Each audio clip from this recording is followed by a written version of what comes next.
제가 이제 그 깨달음도 3번 있다. 크게는. 그래서 그 깨달음의 3번이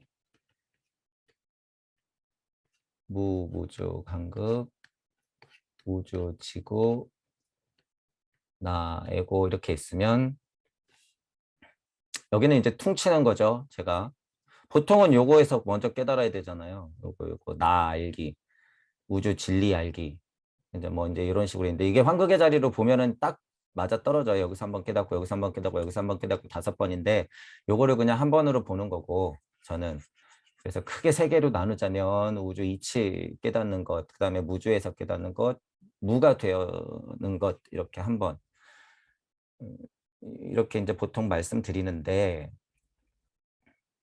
첫 번째 시작은 그러니까 우리로 말하면 유치원인 정도의 수준은 불혹을 지나서 지천명이 되는 우리 나이, 우리가 보통 얘기하는 50 나이, 지천명 한 50 나이.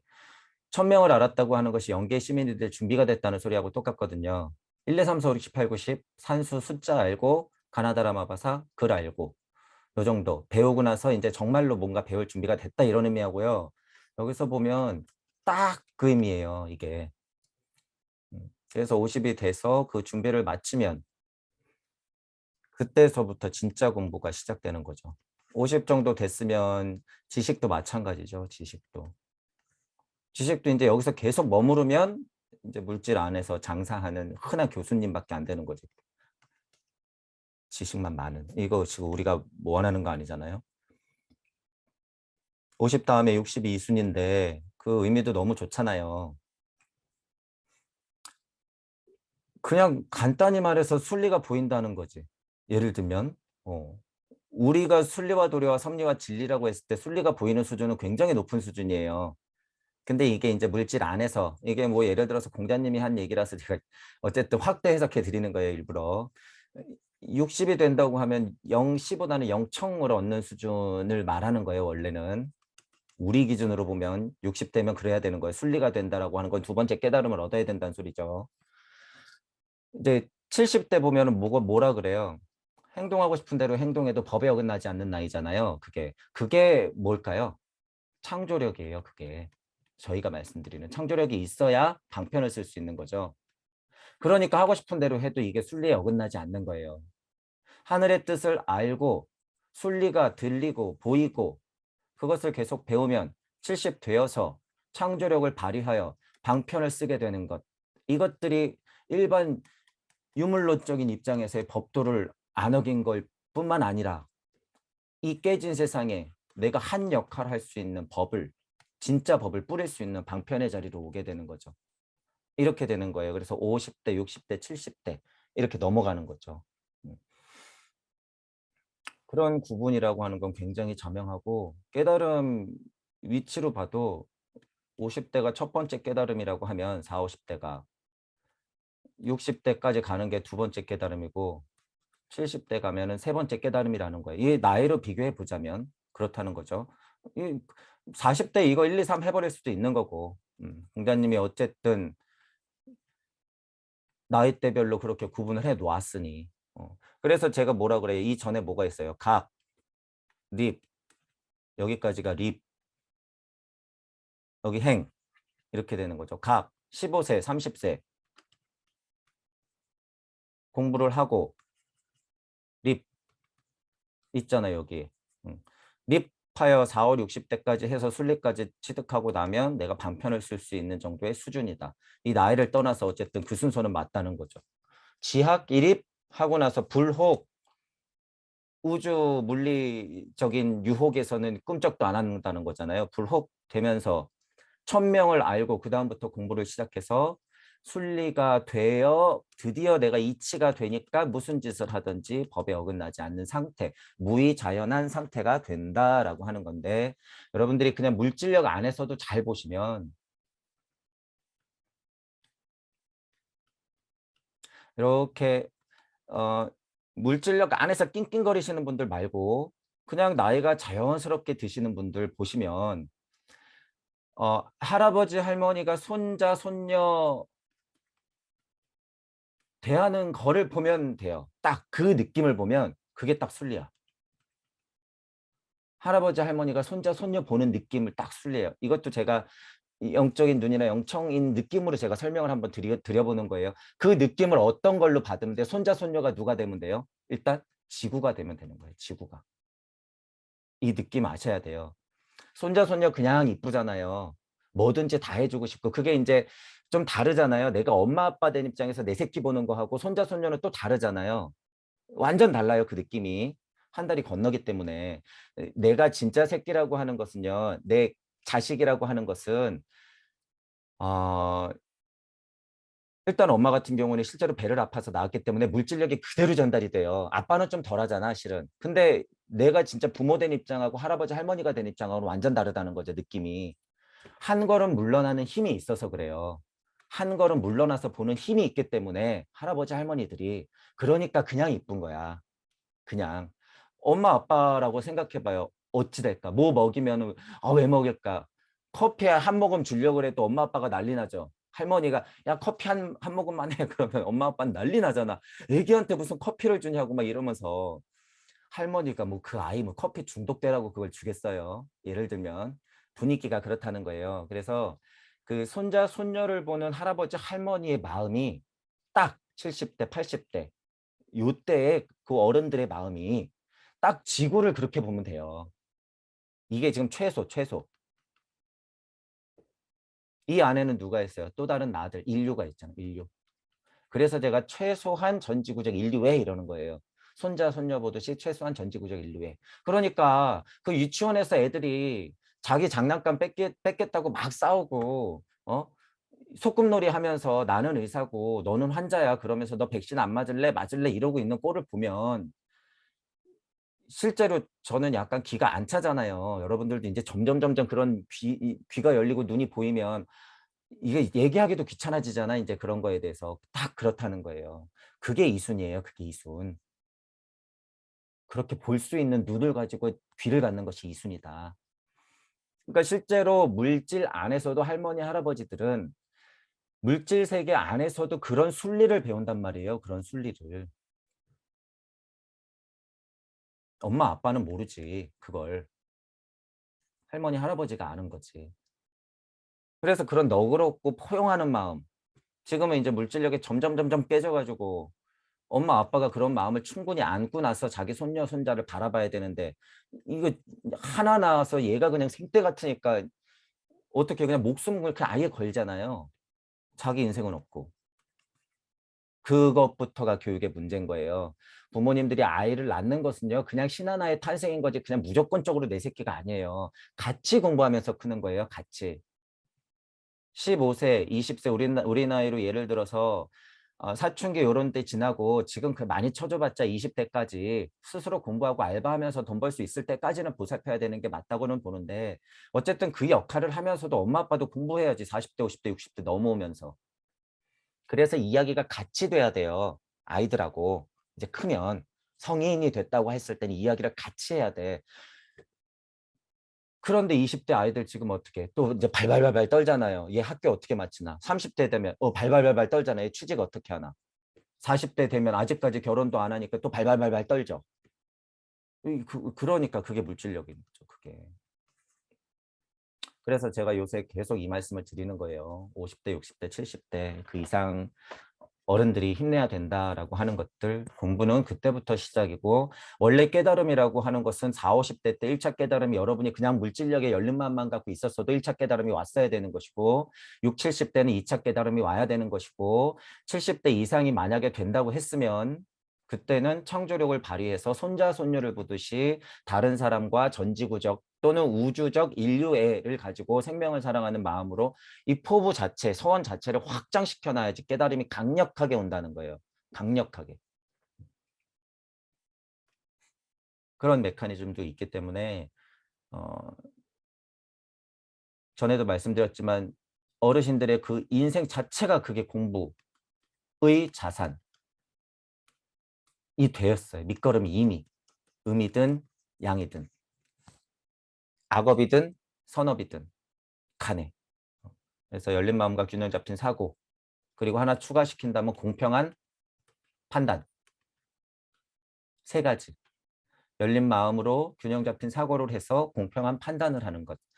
이렇게 1, 2, 3 이렇게 말하는 것이 자명하지 갑자기 양심 이래버리면 이거 완전 다 깨지는 거예요. 완전 다 깨진다. 그래서 그 가르침들도 좀 바꿀 필요가 있다고 봐요.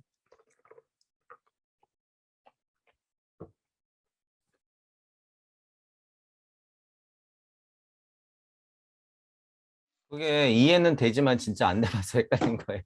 그 분명 구분은 굉장히 자명해요. 근데 그게 그래요? 엄청 자명한 구분이에요.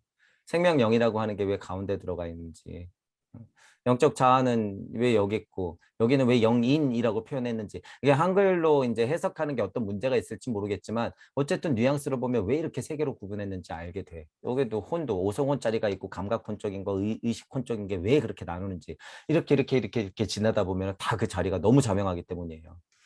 영적 자아하고 영인이 되는 거하고는 완전 다르죠. 영인이라고 하는 건 진짜 우리말대로 무주적 시민, 그냥 무주인이 된 상태가 영인인 거고, 영적 자아라고 하는 것은 영계의 시민으로서 이렇게 물질하고 왔다 갔다 거리는 상태, 생명력을 안고는 있지만 물질력이 있는 상태, 마치 몸이 에테르는 안고 있지만 아스트랄과 혼이 작용하고 있는 상태처럼 이 메커니즘이 여기도 똑같이 있기 때문에 그렇다는 거예요.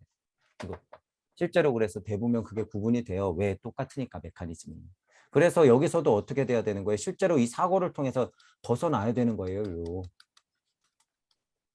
그런 게 있기 때문에 그러는 거예요. 똑같다. 그러니까 설명하기가 너무 편한 거죠. 저도 맨 처음에 사고라고 했을 때 이거 구분 정확해야 된다라고 했지만 이게 설명하기가 너무 편하고요. 이쪽 세계 가면은 실제로 사고해요. 그렇기 때문에 이 영적 사고를 진짜 한단 말이야. 그렇기 때문에 이 물적, 흔히 얘기하는 그냥 우리가 흔한 말로 그냥 정신이 사고하는 것하고 이 영혼, 영적 사고하고는 완전 다르다는 거지. 구분은 지을 필요가 있어요. 그래서 같은 분들이 공부를 해서 사람들한테 그 부분들을 굉장히 잘 설명을 해주셔야 되는 거죠. 왜 나도 헷갈리고 나도 좀 어려우니까. 그러니까 그것에서 벗어난 다음에 그 감각은 엄청 갖고 있잖아요. 아, 이거 헷갈리고 어렵다라는 것을. 저는 예를 들면 너무 당연한 이야기인데, 그러니까 그 부분을 얘기해주는 역할은 따로 있다는 거예요. 제가 아무리 얘기해봤자 안 믿어. 아무리 얘기해봤자 몰라. 그것 포함해서 말씀드리는 거예요.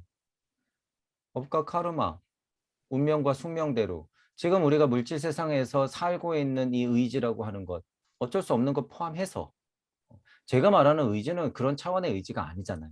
이 의지라고 하는 건 이런 차원이 아니야. 카르마, 운명, 숙명을 뛰어넘어서 다음 생을 나가겠다고 하는 그 의지, 근원의 자아가 품어내고 있는 의지이기 때문에 완전 달라요, 이건. 이거는 그 결과값으로 물질력 안에서 살고 있는 이유가 되는 것이지만 이 의지라고 하는 것은 완전 다르죠. 그래서 의지라고 하는 거 이거 사고보다 비교 안 될 만큼 더 중요한 거예요. 이거 이해가 잘 안 되실 수도 있지. 사고는 이제 많이 설명하니까 이해 갔지만 의지라고 하는 거는 완전 달라요. 이거 밑에 이걸 다 포함하더라도. 음. 업과 카르마를 통해서 어쩔 수 없이 내가 행하게 되는 것, 그거 물질력 안에서 이루어진다라고 하는 거, 운명과 숙명같이 나왔기 때문에 거기서 어쩔 수 없이 행하게 되는 것들에 대한 단편들을 쭉 얘기하는 건데, 그거 똑같다는 거예요. 내가 뭐 먹지, 뭐 해야 되지, 그거 다 그 의지들의 결과값 아니야. 그러니까 그렇게 연장시켜서 극현실적으로 끌고 들어오면 그렇다는 거예요. 그러니까 이쪽 굴레의 말이다 그거야. 어쨌든 위치가 이쪽을 설명하는 거예요. 그게 전체적으로 사고, 감정, 의지라고 할 때 이렇게 구분을 시켜야 된다는 말이죠. 아무리 여기 업이든 카르마든 그 이유로 썼던지 간에 완전 다른 의미의 의지가 또 하나 있다라는 의미예요. 그래서 그거는 추가로 설명해야 돼요. 추가로. 이건 완전 설명 없잖아. 이 의지에 대해서. 의지 0이라고는 해놓고선 그걸 못 보잖아, 사람들이. 제일 중요한 거예요, 이게. 사고만큼이나 중요한 것 중에 하나가 이거예요, 이거. 그래서 만약에 무슨 슈타이너 뭐 용어 사전이 있다 그러면 이거 설명해야죠, 이거 의지. 제일 첫 번째로 설명해야 될 게 이거. 공부를 많이 했다고 하는 사람이라면. 저게 얼마나 중요한 건지는 천부경을 많이 돌리다 보면 알아요.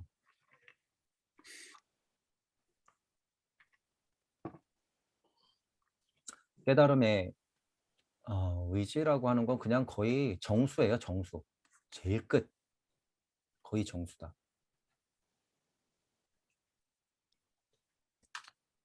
지금을 살고 있는 여러분이기 때문에. 본심에서 본성에서 나오는 무심에서 나오는 무력의 의지가 있으니까 그것의 단편 이치가 풀어져서 아까 카르마로 풀린 상태에서 내가 육생해서 나온 거기 때문에 물질력 안에서의 그런 자잘한 의지들로 표현되는 것들, 살고 싶은 대로 사는 것, 살아야 돼서 사는 것, 어쩔 수 없이 사는 것들의 결과값들이 나오는 거죠. 도출되는 거지. 이치의 의지를 말하는 거죠. 우주 시작의 의지를 말씀드리는 거. 그리고 그분이 정확히 필요하다는 거죠. 그거를 알아야지 슈타이너를 제대로 이해할 수가 있어요. 그거를 설명을 거의 안 했어. 거의. 어디에도 이 의지를 얘기하는 사람이 별로 없죠. 어디에도. 잘 못 들어보잖아요. 이 포인트를. 굉장히 중요한 포인트예요, 이게. 그렇죠. 의지령을 그 위로 올려놓은 상태. 그렇게 되는 거죠. 왜 이게 시작이니까. 그러면 이렇게 생각해 보실 수 있죠.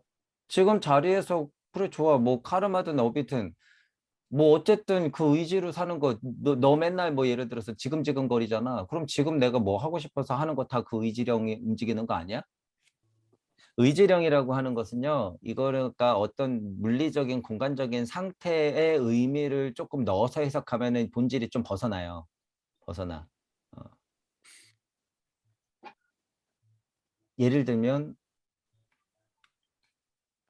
무에서 무주가 있고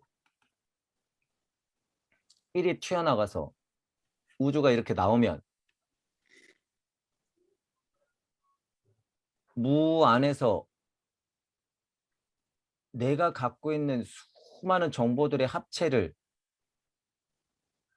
스스로 펌프질을 하고 있는 그 상태, 그 상태, 그게 무슨 상태예요? 펌프질을 하고 있다라고 하는 그 자체가 의지. 그것 자체, 어떤 작용의 이유, 이런 거. 무가 작용이라고 그랬잖아요. 본체에서 객체가 나가고 시선과 작용. 그 작용의 이유. 그러니까 이게 얼마나 대단한 거예요. 이 의지라는 게. 무가 대단한데 이 무를 일으키는 이유, 의지라는 단어. 이거. 이렇게 굳이 설명할 수 있는 게 별로 없어. 의지. 이거. 의지 중에서는 뭐가 있어? 이러면 이제 블라블라 여러 가지가 나올 수 있죠. 가장 쉬운 말로는 사랑이 있을 수 있는 거지. 사랑이라는 것이 탄탄하게 이 전 우주적 사랑이 탄탄하게 각인되어 소원으로 자리 잡으면 그것이 의지의 발동으로서 물을 자꾸 펌프질하는 거죠. 그러면서 어떻게 되는 거예요? 이치가 다 나가는 거예요. 이치가. 이치의 1이 나가는 거예요. 그러면서 여기서는 이치의 1들, 무극들, 음양의 원시적인 상태들이 춤을 추면서 계속 또 여기서 또 펌프질을 하는 거죠. 이치들이 펌프질을 또 뻥뻥뻥뻥 해. 그 다음에 태극을 탁 하나 내보내는 것이 이게 우리가 말하는 일시무시가 되는 거죠. 그러니까 이 의지라고 하는 것을요. 이거 지금은 이거가 제일 정수의 의지예요. 제일 정수의 의지다.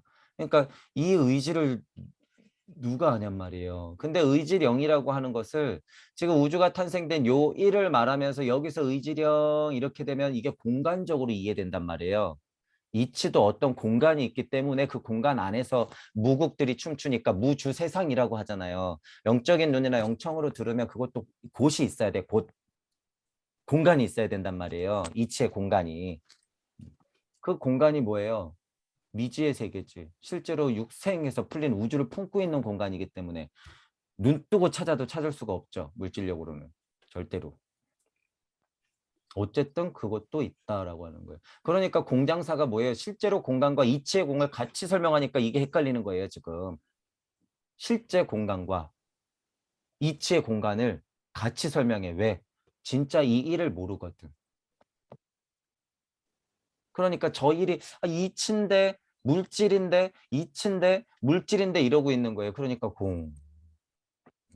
아예 다른 거죠. 공은 그냥 물질의 공. 끝. 이것도 대단한 거예요. 우주 섭리가 풀린 공간 상태를 말하기 때문에 전 우주에 우리가 인지할 수 있는 모든 공간을 말하는 거지, 이 공이라고 하는 게. 이치를 말할 땐 다르다는 거예요. 이치를 말할 땐. 어쨌든 의지령이라고 하는 것은 그 정도 상위 개념이다라고 하는 거예요. 상위 개념이다. 그리고 의지령이라고 하는 것은요. 실은 아카샤 연대기이기 때문에 잘 보셔야 돼요. 이게 어느 자리를 말하는 건지. 아카샤 연대기라고 하는 것은 우주 탄생의 원리예요. 우주의 기록이에요. 우주의 기록. 많이 쳐줘봤자 여기죠. 천부경 일시무시 이후가 아카샤 연대기예요. 많이 쳐줘봤자. 그렇기 때문에 이 세상 얘기일까? 아니에요. 이 세상 얘기가 아니야. 왜? 다른 우주에 가보면 다른 아카샤 연대기가 있거든. 다른 아카샤 연대기가 분명히 있어요. 그리고 문화기에 따라서 아카샤 연대기는 또 달라요. 왜? 그 커다란 문화기라고 하는 것은 다른 우주에 속해 있는 문화기도 우리가 인지할 수 있기 때문에. 그래서 아카샤 연대기도 잘 봐야 돼요. 이치를 챙기지 않으면 다른 인간 세상의 아카샤 연대기를 갖다가 우리 세상이라고 착각할 수가 있어. 그래서 강력한 천부경 일시무시의 이치가 그만큼 세다는 거예요, 이게. 어쨌든 의지령이라고 하는 것은 무주 안에서의 커다란 이 영을 얘기하는 거예요. 일시무시 물질의 태초를 탁 하고 품어내는 순간, 전체적으로 마음과 물질이 벗어난 순간, 인간의 정신이라고 하는 게 분리되는 순간, 본심과 분리되는 순간, 이것도 차원이 여러 가지이기 때문에 이렇게 깊이 있게 설명을 못해요. 이 자명한 세계를 이해하지 못하면. 자명한 세계를. 그러니까 의지령이라고 하는 것도 그들이 지금 보통 공부하는 사람들이 이해하고 있는 의지령의 수준이라고 하는 것은 하위 차원이에요. 하위 차원. 그 부분도 구분을 하셔야 돼요. 아카샤 연대기는 분명히 우주 섭리를 알려주는 것이다. 라는 거. 우주 섭리가 진짜로 어떻게 풀렸는지 보통은 모르니까 그렇게 진짜 글자로 기록을 딱딱딱딱 해갖고 현실적으로 풀어서 내놓으니까 너무 신기한 거죠. 그게. 너무 신기하다. 별로 대단한 건 아니다라는 거예요. 그래서 의지령이라고 하는 것도 저희가 수준을 어떻게 끌어놓을 거예요? 거의 무의 자리로 계속 끌어다 놓을 거예요. 이것도. 의지령이라고 하는 거. 왜 여기 진짜 의지가 있거든. 그러니까 이것도 바꿔야지. 이만큼 상위 차원으로 끌어올려야죠. 무주 세상의 토성기쯤 되는 요 언저리 세상의 맛만 보고 의지령이라고 탁 설명해버리면 어떻게 돼요? 깨달음이 이 아래에 머무르게 돼 있어요. 이 아래. 그래서 이거 끌어올려야 돼요. 의지령이라고 하는 걸 자체를. 우리가 영계라고 하는 것도 그냥 뭐 신내림 뭐 영계 영성이 뛰어나 그런 게 아니라 완전 끌어올려 놨듯이 깨달음 자체를 올려놓잖아요. 얘도 위치가 바뀌어야지 일로. 어떻게 들리실지 모르겠지만 이것 자체를 이렇게 딱 끌어올리는 게 이게 새로운 1만 년을 여는 이 사건이에요. 이런 것들 이렇게 딱 끌어올리는 게. 무의 세상을 열어서 의지령 자체의 위치를 여기가 아니라 여기라고 탁 끌어올리는 것 자체 이거. 글로 배운 사람들은 뭐예요? 통로로서 영매로서 배운 사람들은 이걸 다 퉁쳐서 의지령으로 인지하고 있기 때문에 맞아 나 그렇게 알고 있어 라고 또 오해하겠죠. 진짜 무주 세상의 무주인 또는 정말 무가 되지 않은 사람은 아무리 영계 시민이라고 해도 절대로 모른다 이 세계를. 똑같아요. 물질 세상의 세계를 이해하는 사람이 아무리 영계를 떠들어봤자 진짜 영계 세상의 시민이 아니면은 다 헛소리인 것처럼 아무리 자기가 영계 시민이라고 떠들어도 진짜 무가 되지 않으면 이거 다 남 얘기라는 거예요. 느낌만 한다. 그러니까 여기서 또 싸워야 된다고 했죠, 제가. 여러분이 영계 시민이 돼서 또 태극을 돌려서 어떻게 해야 돼요? 진짜 무가 되도록 또 들어가야 된다고 말씀드리는 거예요. 그래서 끝이 없죠.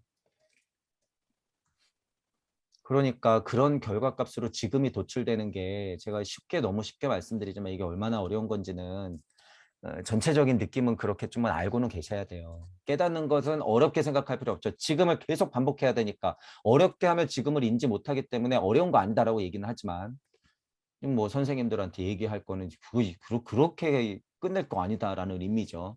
이렇게까지 돌아와야 되는 거예요, 이게. 그래서 이런 얘기는 이제 아카시아 연대기 할 때 많이 드릴 거예요. 그래서 기존의 아카시아 연대기도 미리 그렇게 좀 보세요. 그래도 그 정도 아카시아 연대기한 정보를 갖고 있으신 게 다음에 제가 아카시아 연대기 할 때 굉장히 도움이 될 거예요. 지금도 어느 정도 이해가 되시잖아. 아, 의지령이라고 하는 것을 그렇게 물질이 벌어지기 전에 어떤 상태를 얘기하는구나. 아, 알고 보니까 의지령은 그 이치조차, 그것조차도 풀어내는 상태의 의지인 것이 있구나라고 하는 것을 알게 되는 거죠. 그러니까 의지가 굉장히 중요하다고 제가 얘기하는 거고 기억하시겠지만 제가 초반에 그런 얘기를 썼죠. 의지가 중요하다. 구의 자리 설정. 나가는 힘이라고 하는 건 의지밖에 없다. 이런 말씀 제가 드렸잖아요.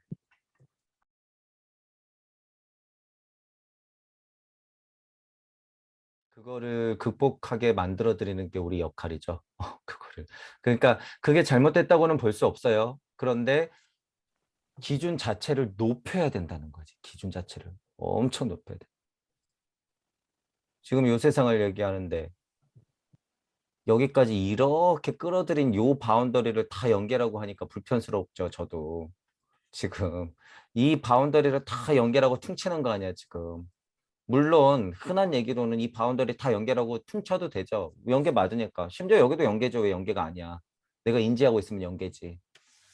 그런데 진짜 연계의 알맹이는 뭐예요? 진짜 여기까지 다 연계이려면 어떻게 돼야 되는 거야? 진짜 이쪽 시민이어야 이쪽이 다 연계가 돼 버리는 거죠.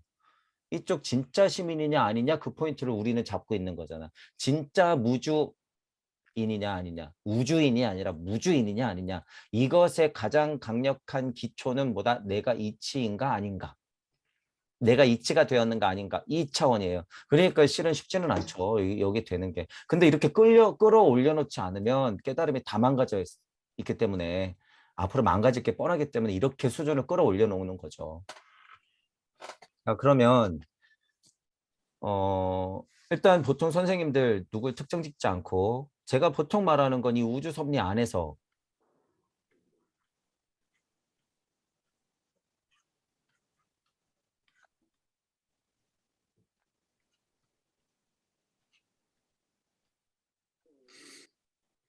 이렇게 있을 때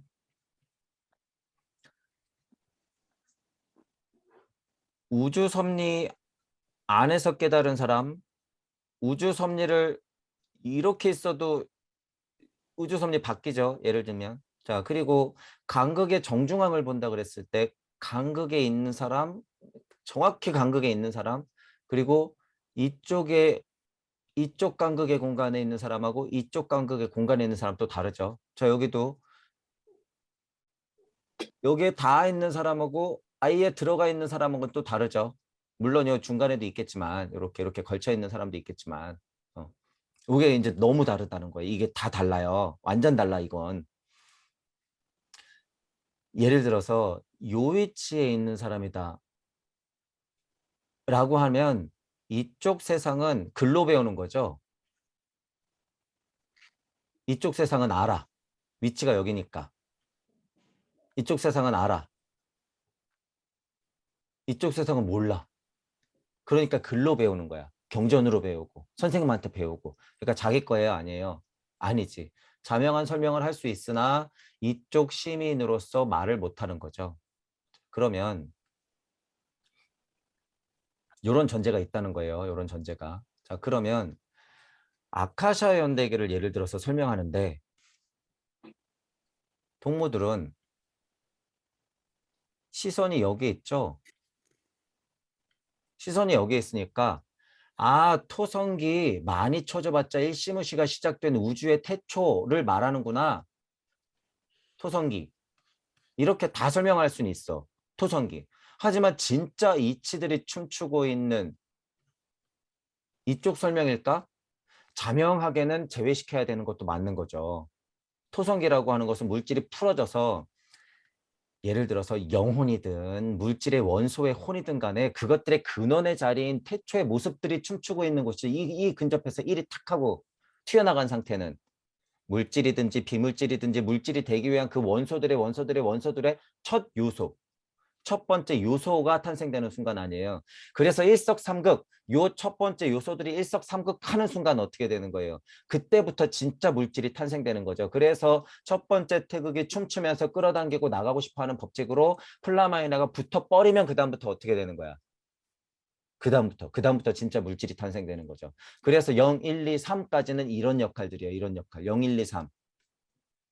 4 되어서 물질 안에서도 그게 4가 되어서 화한 5자리에 물질력의 중심이 잡혀야지 그게 천지무로서 성질을 드러낸단 말이에요. 성질을. 물질의 첫 번째 자리에서도. 그게 이 세상이에요. 지금. 이 간극의 세상. 자, 그리고 우주로 벌어지는 일시무시가 이렇게 탁 되는 건 보통 우리가 뭐라 그래요? 이걸 우리가 지금 일시무시라고 하는 거예요, 실은. 제가 이것도 많이 끌어다 놓은 거예요, 이렇게. 우주 안에서 실제로 이렇게 탁 하고 물질이 실제로 우리가 수소 이렇게 말하는 건 어디예요? 여기예요? 아니에요, 여기에요, 여기. 진짜 우리가 인지할 수 있는 원소의 원자의 커크의 뭐 힉스의 이런 얘기하는 건 우주 세상 아니다. 그것들은 이미 태극의 조합의 결정체예요. 이미 우리가 아무리 날고기여서 정말 극명한 원소 지금 나오는 거에 억분의 1짜리를 만든다 해도 그거는 이 세상이다라는 거죠. 그것의 첫 번째 요소들이 이쪽에 있는 거예요. 그것의 첫 번째 요소를 탄생시키기 위해서 무주 안에서는 천둥번개가 치고 있는 것이고, 그러니까 이 간극에서도 무주 쪽에 있는 이쪽 공간에 있는 것들은 정말 유일신들이에요. 진짜 유일신들이라는 거지. 그러니까 이쪽에 있는 이런 것들은 뭐 쳐줄 필요도 없어요. 실은. 근데 보통 사람들은 다 여길 보고 있다. 그러니 무슨 얘기를 하고 싶은 거냐면 내가 일 자체를 우주 안에서의 일을 보고 있는데 이치는 여길 보고 있단 말이에요. 제가 그래서 여기 얘기하고 싶은데 저기 거 끌어다 얘기하고 물질 얘기하고 싶은데 이치 끌어다 얘기하고 자기는 모르는데 아는 것에다가 이치를 섞어서 얘기하고 하니까 자명함이 다 사라지는 거죠.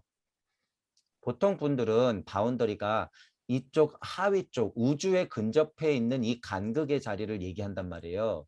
이 간극의 자리 이렇게 우주에서 약간 벗어난 상태의 간극의 자리를 얘기하면서 이쪽의 이치를 갖다가 설명하니까 어떻게 돼요? 바운더리가 아까 그린 것처럼 토성기가 이렇게 커지는 거야. 토성기가 이치를 보고 설명하면 어떻게 돼요? 무주까지 삐직하고 들어와서 이쪽에다 토성기 이렇게 되는 거죠. 왜? 자명한 구분을 하지 못하니까 그것은 무슨 이유예요? 안 거쳐 봤으니까 모르는 거야. 안 거쳐 봤으니까. 이쪽 눈을 갖지 않았으니까 여기서 이렇게 쳐다보면서 글로 배운 거를 갖다가 이 안에서 설명하는 거죠. 그러니까 토성기는 이치야. 이렇게 되는 거죠. 토성기는 물질 세상인데 우리가 보는 건. 물질 세상에 풀려야 토성기인데.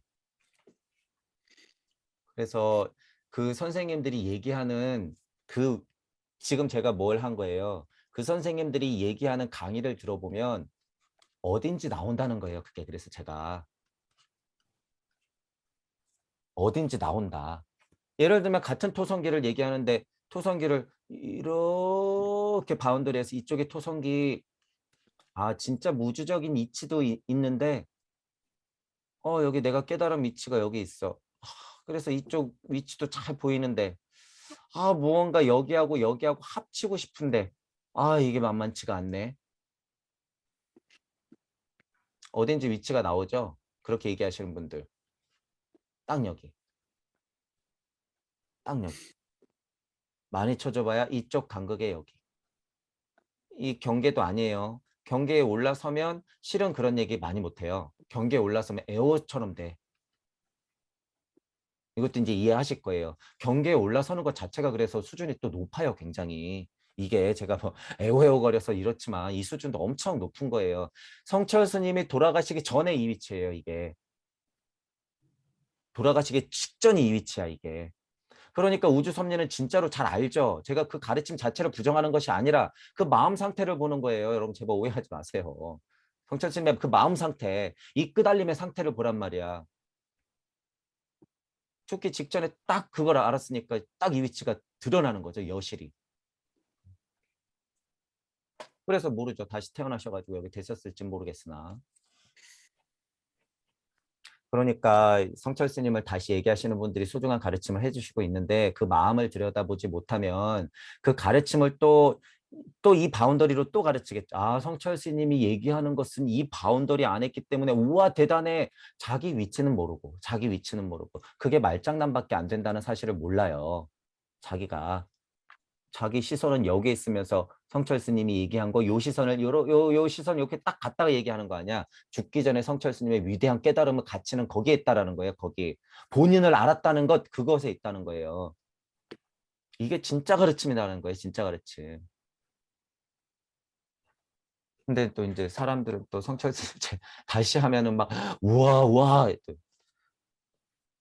갑갑해요. 제가 그런 거 자꾸 들으면 어쨌든 그렇다는 거예요. 그래서 선생님들 자체가 얘기하는 것만 보면 여기서 데이터가 다 나오죠. 데이터가. 그렇기 때문에 갑갑한 거예요. 갑갑하다. 이쪽 성벽에만 올라도요. 얘기가 완전 다르다. 왜? 에오 정도만 돼도요. 다 버려요. 다 버려. 지식 다 버려. 다 버려. 그러니까 어디에서 듣도 보다 못해 얘기가 나오잖아요. 에오도. 독창적이잖아. 굉장히. 그런 게 나오는 이유가 있는 거예요. 그런데 정제되지 않았죠. 이 간극을 못 벗어났기 때문에 정제가 안 된 거야. 진짜를 못 본 거죠. 하지만 물질력은 벗어났기 때문에 우와 진짜 고통이라는 거를 완전 뼈저리게 느끼죠. 진짜 고통이라는 것을. 그거에 대해서는 부처님 저 석가모니보다 훨씬 많이 아는 거예요. 애호가. 그만큼 아는 거예요. 그만큼. 그거에 대해서는. 상라가정을 몰랐지 근데. 상라가정을. 무상무화를 아예 몰랐죠. 오해했지. 무상무화에 대해서.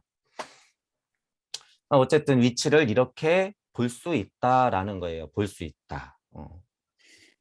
그래서 이제 여러분들도 누군가를 보게 된다고 하는 것은 자명한 판단은 내 시선이 어느 위치인가에 따라서 다르다는 거예요. 어느 위치냐에 따라서 이게 다. 그 시선이라고 하는 것도 어디서 나와요? 나중 되면 다 이해하실 거예요. 서명이 강력하게 각인되면서 여러분들이 자리를 찾아갈수록 나가는데 그 강력한 소원 어디서 나온다 그랬어요? 용기.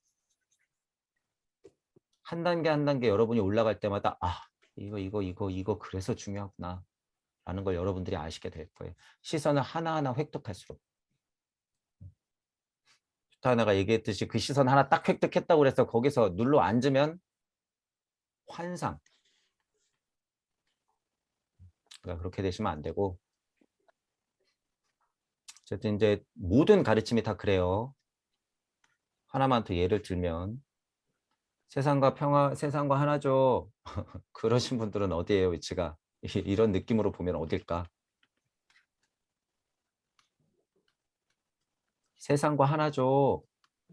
평화롭죠. 모든 법은 하나입니다. 다르지 않습니다. 여러분은 그 자리에 존재합니다. 많이 쳐줘봤자 여기 벗어나지 못한 상태 이렇게 살짝 걸친 상태 여기 많이 쳐줘봤자 이거예요. 그런데 신기한 것이 지구적 진리만 좀 깨진 것만 인지해도 가능하다는 거예요. 그게. 왜냐하면 요 밖에서 지구는 쳐다볼 수 있거든. 이 자기 입장에서는 무지랭이 인간들 바라볼 수 있거든. 여기서 딱 바라보면. 그래서 제일 그런 식의 말 많은 사람들은 어디예요? 위치가 제일 낮아요, 실은. 여러분이 가만히 들어보시면 이 사회 현상에 대해서 얘기할 때 허경영 선생님이나 소공자 선생님이 가끔 후군할 때 이 얘기는 달라요, 아예. 위치가 다르기 때문에. 종종은 가끔 가다가 너무 어처구니 없는 것에 끄달리는 거를 발견하긴 하지만 전체적인 뉘앙스는 완전 다르다는 거예요, 이게. 그리고 이런 얘기를 못 하시는 분들은 어떻게 해요? 반증. 사회 현상도 제대로 못 보고 책임감이 없으니까 사회에서 벌어지는 거는 비겁하게 뭐라고 설명해요? 깨달은 자들은 그런 데 관심이 없다. 이런 미친 소리를 하고 있죠. 미친 소리. 깨달은 자들은 뭐 산속에서 이런 데 간섭을 안 해야 돼? 좀 어이가 없어요. 그런 분들 만약에 진짜 이런 얘기 하시는 분들 너 지금 막 시달리잖아. 그거 못 깨달아서 그런 거지. 예를 들면 그냥 자기 위치가 여긴데 평화로워야지. 결론이 이런 대로 나시는 분들 얘기하는 거예요. 평화로워야지. 조용히 이쁘게 앉아서. 아, 안 돼요, 여러분, 안 돼. 이 세상이 보이는데 어떻게 그렇게 평화롭게 앉아 있어요? 자타부리부터 다시 공부해 가서. 일찍 다 다재기를 뭔지 다시 공부하란 말이에요. 말로만 배웠으니까 그런 부글부글 끓는 감정이 없죠. 서원이라는 것 자체가 없는 거예요. 그런 사람들은 그냥 좀비, 좀비. 뭐라고 떠드는지 몰라요, 그분들. 죽비 치면서. 생각조차 일으키지 마, 이러면서. 그래서 제가 너무 갑갑한 거예요. 지금 지구 정도 살짝 벗어난 사람들이 그렇게 짓거리고 있으니 얼마나 이게 갑갑해요. 얼마나. 우주 섭리를 알아서 우주 섭리를 정도를 알아서 내가 어떤 부분이 모자라다고 인정하는 순간 어떻게 되는 거예요? 우주 섭리를 삐짓고 올라오는 와중이다. 그래서 제가 이거는 인정하는 거예요. 이게 대단한 힘이다라고 하는 거예요. 그래서 몇몇 선생님들은 자기 위치를 정확히 안단 말이에요. 나 이 정도 이치는 아는데 아직 멀었어. 나 연계 심의는 아닌 것 같아. 초감각적 세계는 아직 멀었어. 나 그 감각은 없는 것 같아. 더 공부해야 돼. 하지만 제가 말씀드리는 이치는 이런 정도니까 꼭 믿으십시오. 공부하십시오. 얼마나 양심적으로 자명해요, 그게. 이 위치. 그 힘이라고 하는 것이 우주 섭리를 벗어나게 하고 있는 힘으로 작동하고 있다는 사실을 제가 말씀드릴게요. 보증할게, 보증.